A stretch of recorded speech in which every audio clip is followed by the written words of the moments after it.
I'd like to know your point of view. Hi everybody, welcome to Evening TV. I'm Evening Ransom. In 2002, I basically become homeless. And I become single and I'm now fighting for my life.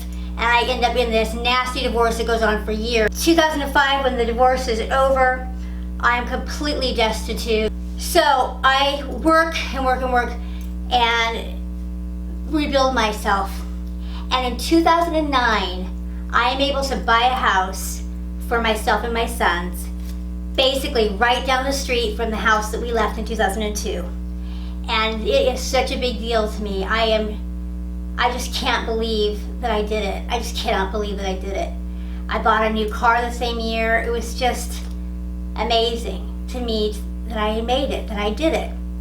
So this house, it was a really nice house, but in a really nice neighborhood, but it was, a modest house, but a house I was so proud of. We had a home again. I was already dating my now husband at the time. So when we got married and stuff, and in 2011, I rented out my house, but I was super picky about renters. That I didn't want any pets or anything. This woman contacted me and she said, I just love your house and everything. And basically I've got two girls the same age as your two boys, and I'm going through this divorce, and I really empathize with her. But she was trying to, keep things together for her kids, and then she said she had a little dog. It was a really old dog, really mellow. It is no trouble at all. And could she really wanted to rent the house. She loved the house. Could she rent it, and could she bring her dog? I finally do agree to let her move in with her dog and her two kids that were in high school. She stopped paying rent. I hear stories about how she went all out and got limousines and stuff for her kids' prom night and all this. She's spending all this wild money. Another thing that happens is she's a photographer. She does wedding pictures, she does prom pictures and team sports pictures. And people are coming, when my assistants are at the house checking on things, people are coming to the door looking for her because they act like they've been ripped off. They paid deposits and she never delivered the pictures. And some people were really, really upset. These are my wedding photos, It looks like she's got a lot of lawsuits and stuff that are showing up at the house. Well, eventually, my assistant called me one day and he says, she's gone. She has vacated the place and she's gone. And broke the lease. And the other thing that she did, this was totally stupid on our part, but was supposed to move the electricity into her name, and she never did that.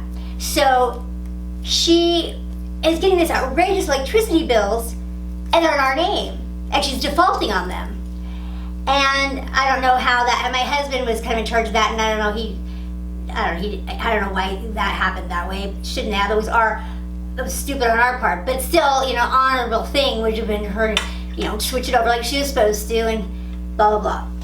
Well, come to find out, she'd moved a hot tub into the backyard, letting this hot tub run around the clock, and the house was trashed. More than this house was to me, how much it meant to me, how it was just, I really want to be super careful with it and all that, and trash the house. There is dog crap everywhere. It was partially furnished. Any piece of furniture that was in the house was trashed, completely trashed. When she left, she took things that were mine. She took things that the house had been furnished with. She took them, what she wanted. Left behind some other stuff that she apparently didn't want. Just basically shopped in my house, took what she wanted, left what she didn't want, and just trashed the house. She's got people looking for her all over. People she's ripped off, and now she's done this to me, and just nightmare. And all the neighbors are kind of reporting about crappy stuff she was doing. And the kids are, I started learning about the kids, and I started hearing more and more about this person. And anyways, eventually, I get some kind of email from her, and she says, "Listen, Erin Padgett, I know who you are." And I'm going, okay, my maiden name, what does that mean? Who I am. I know who you are, Erin Padgett. Okay, and what's the crime now? Okay, so what, you know who I am, what? You know who I am, what does that mean? You know that was my name, what, you know, what are you so angry about? The thing she's letting slip out is that she had some kind of affair with my brother.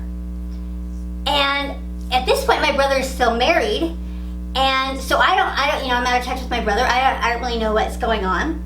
So, and all I know is that this woman is a loose cannon who's a piece of crap who ripped me off, blah, blah, blah. So, you know, not being in touch with my brother, but I still have this loyalty to him. You know, I still, you know, I don't know who she is. I just know that she's spreading rumors. She's basically publicly that she's slept with my brother who's married. So I contact my brother and I say, just a little warning that this person is telling people that you guys had sex or something was going on. Then at the same time I'm kind of going through that, my son Noah says to me, he's like putting it together, he goes, oh, he said he saw Uncle leaving my house at one point. You know, he you know, was there, he saw him leaving my house. So I start realizing that this woman who was trashing my house and not paying the rent was with my brother, entertaining my brother in the house, sitting with my brother in the hot tub, having an affair with my brother in my house while she's ripping me off and trashing my house. And I'm wondering to myself, okay, if she likes my brother, how can she think it would be okay to treat his sister like this? And obviously by the way she's talking to me, it's clear that it's perfectly fine with him to treat me like this. He was probably doing it too. He's like cheering her on to not trash the house and not pay the rent. Now, involved with my brother, it wasn't like, oh crap, that ends up being his sister, and oh my god, I did that terrible. No, with his knowledge, with him there, she was trashing my house. I always kept thinking, you know, it was an affair, you know, and maybe he just had like a lapse in judgment or something because this person's just a total garbage person. He gets a divorce, and he's still with her. They're a couple, they're an item. Well, lo and behold, just by happenstance, today, I find out, I see him on Facebook. I've never gone to his Facebook page. See him on Facebook. They got married. They got married in September of 2018, it looks like. Weird thing today to see my brother getting married to this crappy woman who had abused me, and then my parents are all there, and they're all just, it's just never, nothing like that is ever easy. He definitely seems to have a kind of a type because his two wives have both been similar in some ways. What is anybody so angry about? You know, it's just crazy. It's like the more time goes on, the more hostile they get, and the more confusing it becomes. It's like the bigger this myth builds, the more outrageous their behavior seems normal to them. This little narcissistic family story about the scapegoat and the golden child and crazy stuff that happens. Alright, you guys, so that's the story. Please give me a like, it's a free way you can help me out. Okay, thanks so much, you guys.